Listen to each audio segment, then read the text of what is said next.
maestro. Buenas tardes. Bueno, pues agradeciendo su puntualidad, vamos a dar inicio a nuestros temas necesarios dentro de la materia de sistemas jurídicos contemporáneos. Voy a compartir nuestro material de desarrollo.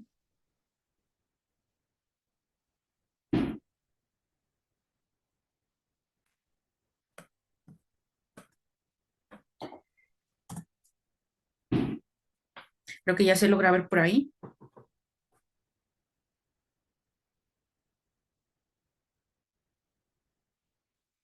Profesora.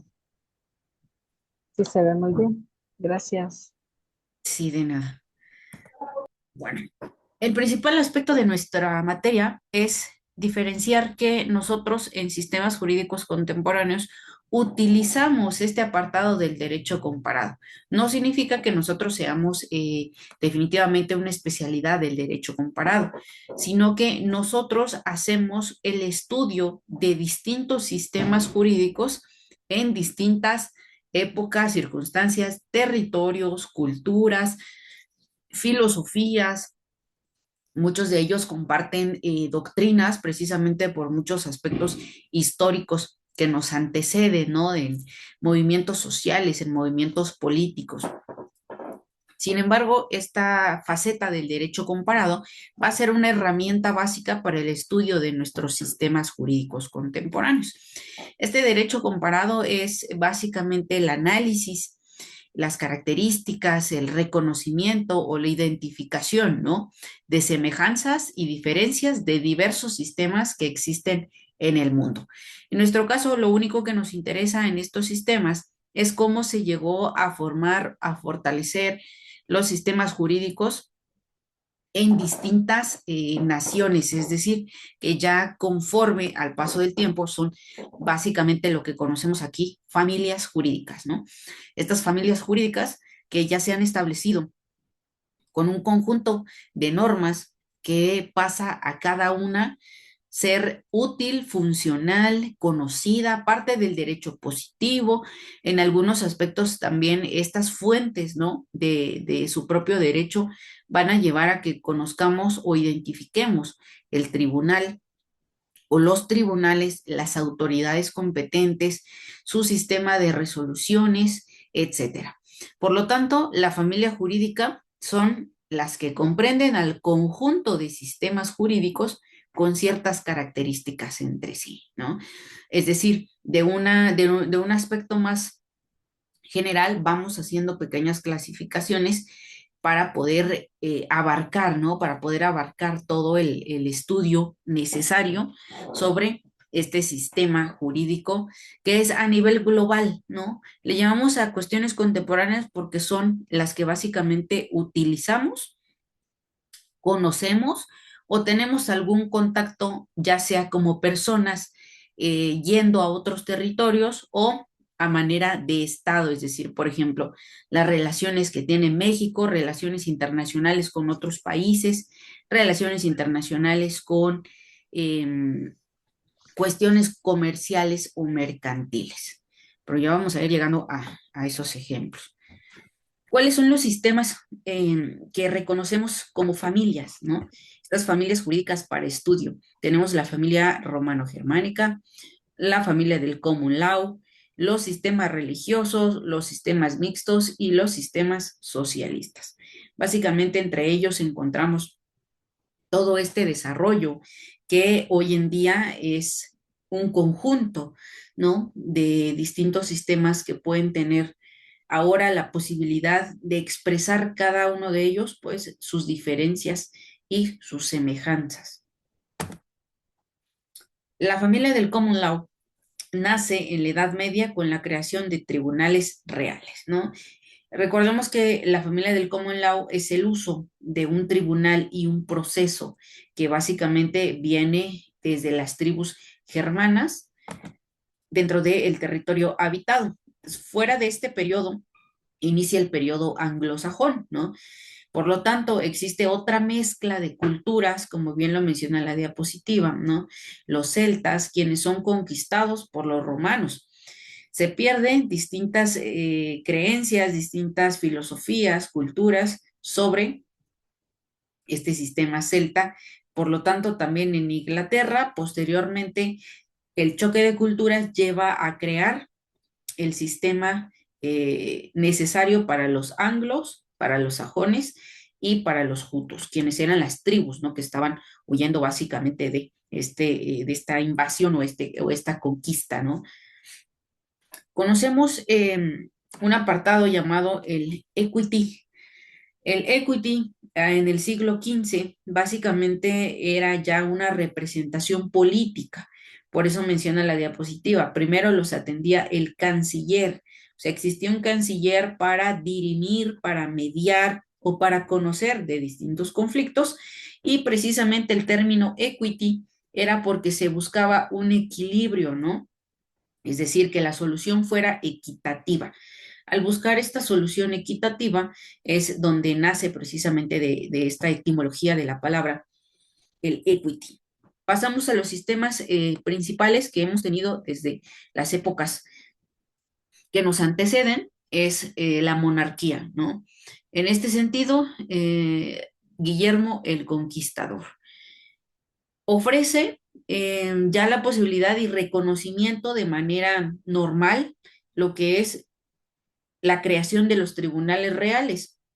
Y bajo esta creación del reconocimiento del monarca, ¿no? Del rey, se le conoce al sistema del common law y empieza, nace, ¿no? Los distintos criterios, como bien lo menciona, las cortes, distintas cortes, es decir, distintas materias, donde se conocían distintos conflictos y la solución era básicamente de acuerdo al conocimiento, a la experiencia y a la costumbre, que en ese entonces pues era básico sobre aquellos que eran reconocidos como autoridades en los tribunales. El common law empieza a darle sentido también, como bien lo menciona la diapositiva, a materias tanto privadas como públicas.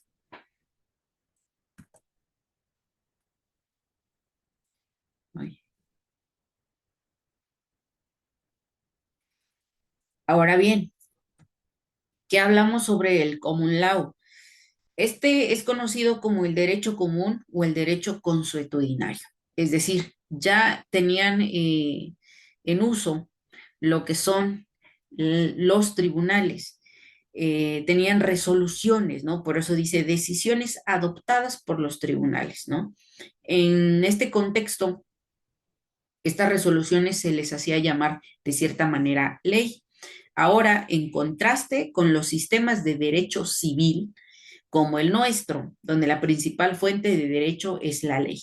Nosotros exigimos siempre y cuando en una sentencia o en una resolución, pues la interpretación acorde a la ley vigente.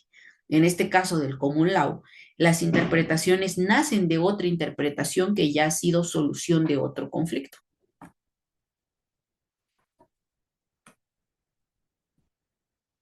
Ahora bien, como ejemplo, encontramos al gobierno británico actual, es decir, existe una monarquía, pero también existe una función protocolaria, es decir, como en estos sistemas parlamentarios, porque el rey no es solo la cabeza única del ejecutivo, ¿no? Sino también es aquel que tiene partidarios, es decir, como el primer ministro que trabajan en conjunto para poder formar las propias decisiones de su país o en la representación de él mismo.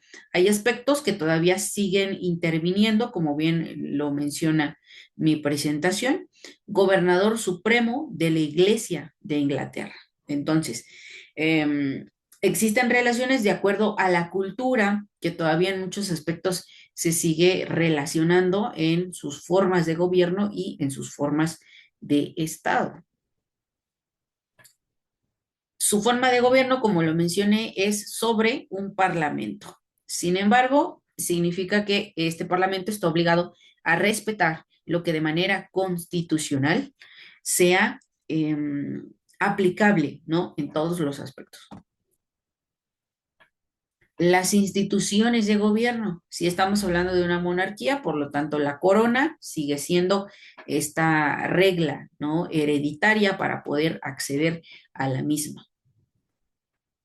Existe un poder legislativo que se parece al que trabajamos aquí en México porque es bicameral. Sin embargo, los nombres son completamente distintos. La Cámara de los Lores y la Cámara de los Comunes. En descripción, la Cámara de los Lores discute y aprueba la legislación británica, pero no puede modificar ni rechazar los proyectos legislativos.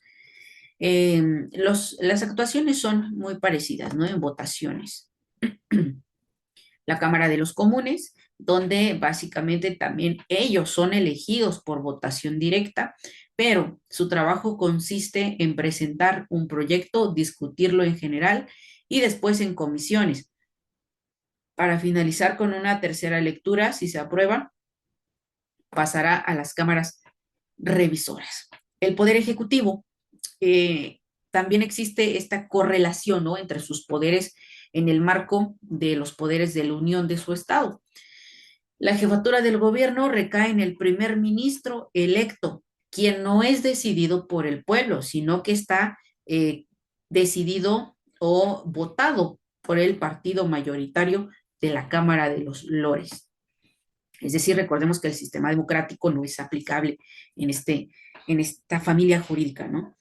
El sistema judicial fue reestructurado por la Corte Suprema de la Judicatura en el año 1873 y por la Ley de las Cortes de 1971.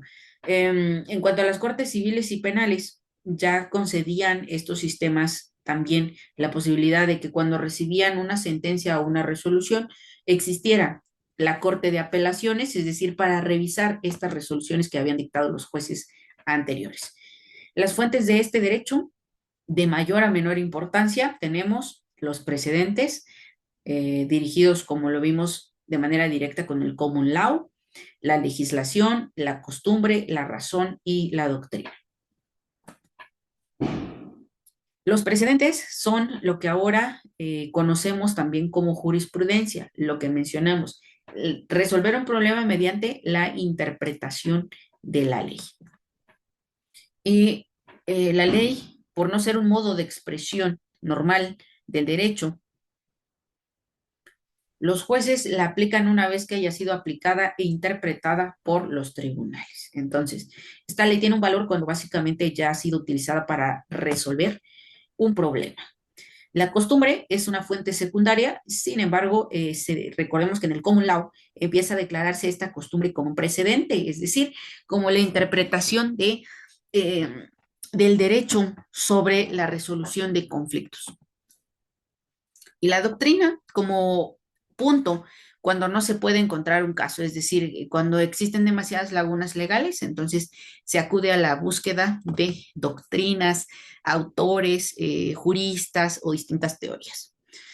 Como punto extra es la profesión legal, donde existen distintos o distintas acepciones para poder participar en esta sección jurídica, conocer lo que son los tribunales, acceder a ellos, ¿no?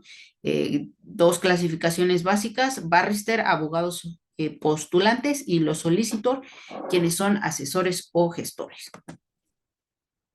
Ahora, el common law, pero de Estados Unidos de Norteamérica, es decir, es una familia jurídica, el common law, pero la aplicación tiene ciertas variaciones, que era lo que platicábamos sobre este sentido, de que existen distintas aplicaciones sobre la cultura, distintas reconocimientos o interpretaciones, porque recordemos que la sociedad o las sociedades se mantienen en constante evolución y por lo tanto lleva o conlleva a actualizarse la ley acorde a las necesidades de la sociedad. Así que hablaremos de estos antecedentes del common law en Estados Unidos. Básicamente en la época del reinado de Jacobo I, Inglaterra comienza la colonización.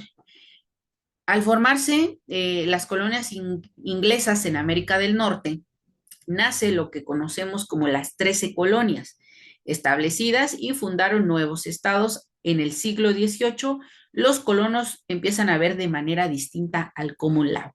Es decir, no aplicaba o no era funcional para ese territorio el common law que nosotros vimos en el derecho inglés.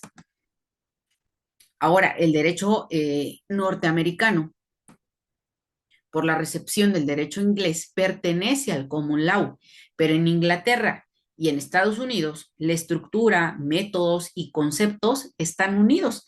En Inglaterra no se conoce diferencia entre estados federales y estatales como en Estados Unidos. Este sistema también contiene muchísimas diferencias, ¿no? Estados Unidos también contiene su sistema de democracia, ¿no? Tienen un presidente electo. Los estados son autónomos, por eso en algunos lugares de Estados Unidos todavía existe la pena de muerte y en algunos lugares no.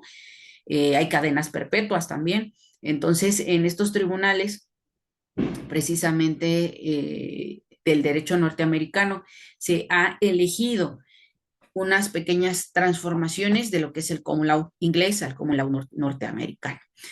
El common law es el origen del sistema del derecho norteamericano creado por las decisiones de los tribunales. Es decir, es sumamente importante los precedentes dentro del common law y respetan también este apartado sobre el derecho federal y el derecho de los estados.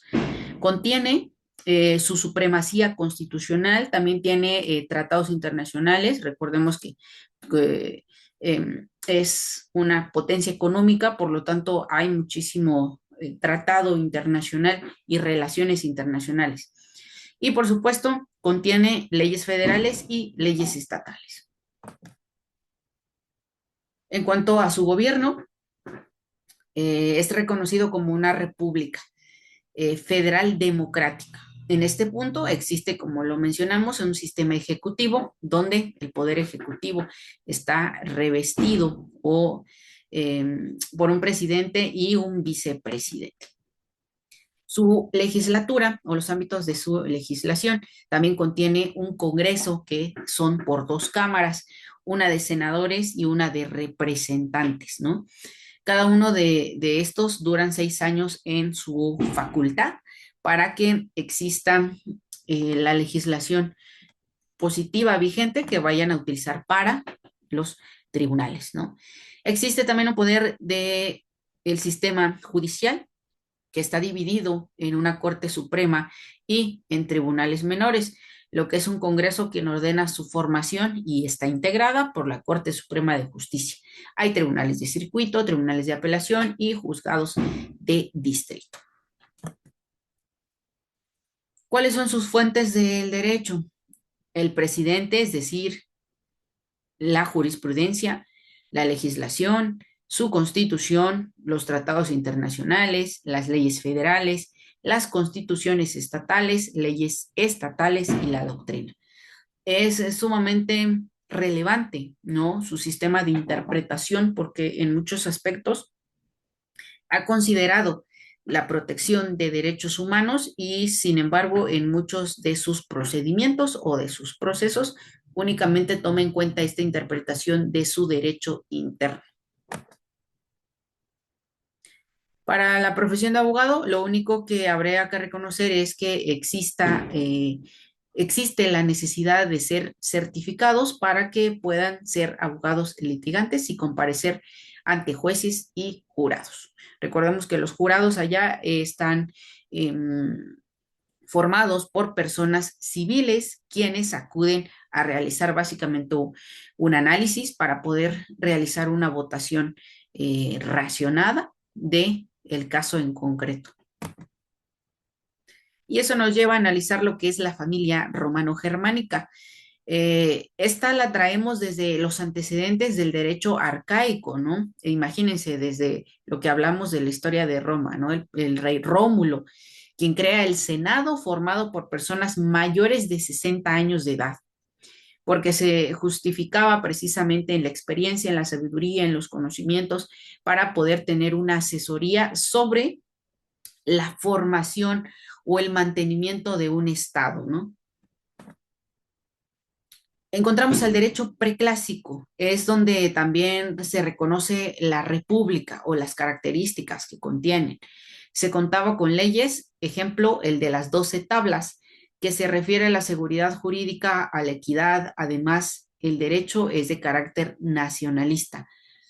Em, en este sistema nacionalista, pues es donde se empiezan también a nacer distintos o distintas necesidades en la sociedad, donde se presiona a que existan cambios distintos en la ley. Encontramos en el derecho clásico el advenimiento de Julio César Augusto, ¿no? El derecho alcanza su mayor evolución a través de la jurisprudencia y en esta se daban las constituciones imperiales. Ya la necesidad de este derecho escrito, ¿no? Empieza a nacer con base en la interpretación de la norma. Y acuérdense aquellas cuestiones como la moral, separación de la moral y el derecho, que la relación de la ética, ¿no? Cuestiones de la deontología, etcétera. Y encontramos al derecho posclásico, abarca desde el reinado de Diocleciano hasta la caída de la ciudad de Roma, ¿no? Una época de la decadencia. Eh, en este punto ya existen también otras prioridades dentro del derecho y, por supuesto, de la resolución, que sería mantener a los estados, individualizarlos, etcétera. El derecho justinianeo. Justiniano quiere recuperar a Roma, pero no lo consigue por completo. Quien busca organizar fuentes del derecho incorporándolas al corpus iuris civilis, ordenándolos en el código, instituciones, digesto y nuevas leyes. Ahora sí, la manifestación del derecho escrito y su importancia, pues básicamente Justiniano nos lo deja claro en el Corpus Juris Civilis, donde es necesidad del ser humano tener una coercitividad dentro de su sistema social, en un sistema jurídico, para que exista un equilibrio, ¿no? El derecho romano en Europa medieval. Aquí ya nosotros hablamos que el derecho canónico, ¿no? Ha ya sido resurgiendo, ¿no? Super evolucionado en este largo andar de la evolución del mismo derecho. Las escuelas, como de los comentaristas a finales del siglo XII, puso más atención a las realidades sociales de su tiempo, o sea, adoptan las exigencias de su época. Por lo tanto, toda esta compilación, ¿no? Sobre el derecho llama a reestudiar o reacomodar este sistema por glosadores y posglosadores.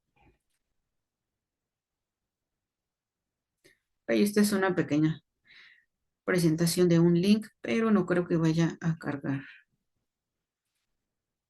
Hasta el momento, ¿existe alguna duda?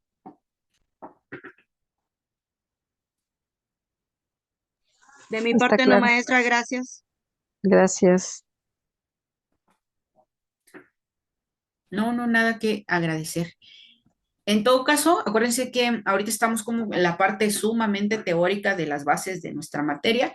Les voy a enviar a nuestro grupo de WhatsApp un contenido de un libro ya resumido por parte de la UNAM para que tengamos en cuenta los conceptos básicos que tomaremos para nuestra siguiente sesión, que va a ser la siguiente semana.